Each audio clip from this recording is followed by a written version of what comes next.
Alors à présent, nous allons explorer les limites des intelligences artificielles génératives à travers quelques exemples concrets. Tout d'abord, un petit rappel sur l'entraînement d'un modèle d'intelligence artificielle, c'est ce qu'on appelle l'apprentissage supervisé.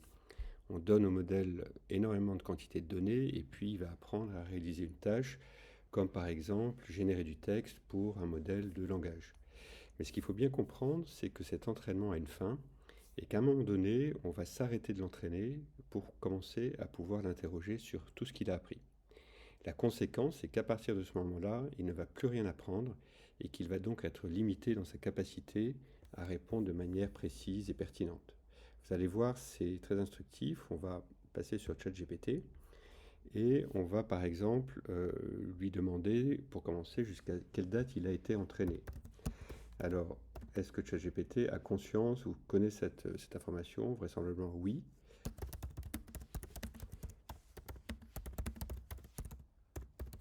Jusqu'à quelle date as-tu été entraîné? Ma formation s'arrête en janvier 2022. Je n'ai pas été entraîné au-delà. Eh bien ça va avoir des conséquences parce que par exemple, si on interroge ChatGPT sur les détails de la guerre en Ukraine, eh bien, il ne va pas pouvoir répondre. Il n'aura pas d'informations pertinentes parce que ces données s'arrêtent avant le début de la guerre en Ukraine. Par exemple, que peux-tu me dire de la guerre en Ukraine qui a démarré en février 2022? Je n'ai pas accès à des informations en temps réel, mais jusqu'à ma dernière mise à jour en janvier, il n'y avait pas de guerre en Ukraine. Ok. Donc ChatGPT, voilà, dit qu'il n'a pas d'informations, et à ce moment-là, eh ben, on n'en aura jamais jusqu'à ce qu'il y ait une mise à jour en fait de l'entraînement et qu'on puisse avoir ce type d'informations.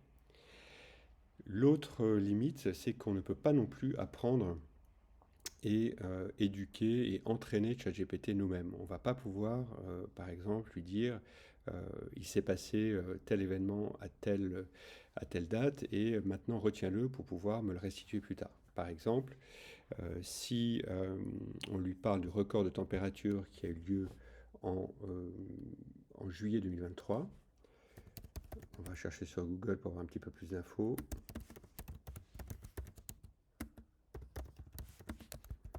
Donc c'est un record mondial, hein. On voit qu'en fait, effectivement, juillet 2023 était le mois le plus chaud jamais enregistré. Ok. Bon, eh bien, si je donne cette information à ChatGPT, je lui dis, voilà, sais-tu que a été le mois le plus chaud jamais enregistré dans le monde? Oui. Alors là, on a en direct une hallucination. Il vous dit qu'il le sait, mais qu'il indique en même temps que jusqu'à sa dernière mise à jour en janvier 22, il était au courant qu'en juillet 23, ça avait été désigné comme le mois le plus chaud. Bon, clairement, ça bug parce qu'en fait, on est sur un modèle statistique et ChatGPT va continuer à générer du texte en essayant de fournir un contenu qui est le plus probable. Mais on voit bien qu'ici, il se contredit et que finalement, il n'a pas cette information, mais qu'il fait semblant de l'obtenir. Alors, si on ouvre une nouvelle fenêtre sur ChatGPT et qu'on lui redemande s'il connaît, en fait, s'il sait ce qui s'est passé en juillet 2003. Sais-tu, que peux-tu me dire des records de température dans le monde en juillet 2023? Je suis désolé, mais je ne dispose pas d'informations en temps réel. Et donc là, on voit bien que ChatGPT n'a pas appris ce qu'on lui a dit précédemment. Alors, troisième catégorie de limites, ce sont les limites volontaires.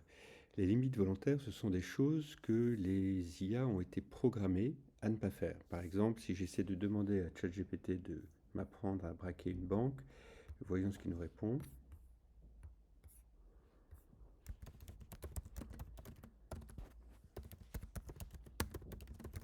Apprendre à braquer une banque, je suis désolé, mais je ne peux pas fournir d'instructions ou d'aide pour des activités illégales. On voit que l'IA refuse de vous apprendre à braquer une banque et de la même façon vous refusera de, par exemple, vous apprendre à construire une bombe artisanale. Et un autre exemple qui est intéressant, que se passe-t-il si je lui demande de produire du contenu qui serait discriminatoire ou haineux? Est-ce que ChatGPT va fournir du contenu? Si je lui demande écrit des insultes racistes, je suis désolé, mais je ne peux pas répondre à cette demande, etc. Et c'est une autre limite qui a également été donnée à l'IA générative, car ces IA ont été entraînées délibérément par les créateurs pour justement rester dans un cadre éthique et légal, même si parfois ça va limiter ses capacités. Alors en résumé, les IA ont donc des limites temporelles, des limites éthiques, des limites légales. Il est vraiment important d'en être conscient pour ensuite les utiliser de manière responsable et éclairée. Et Marocco, c'est de toujours, ou souvent, en tout cas lorsque vous avez un doute, recouper les réponses que vous donne l'IA pour avoir d'autres sources et ne pas être victime d'une hallucination comme on a pu le voir tout à l'heure.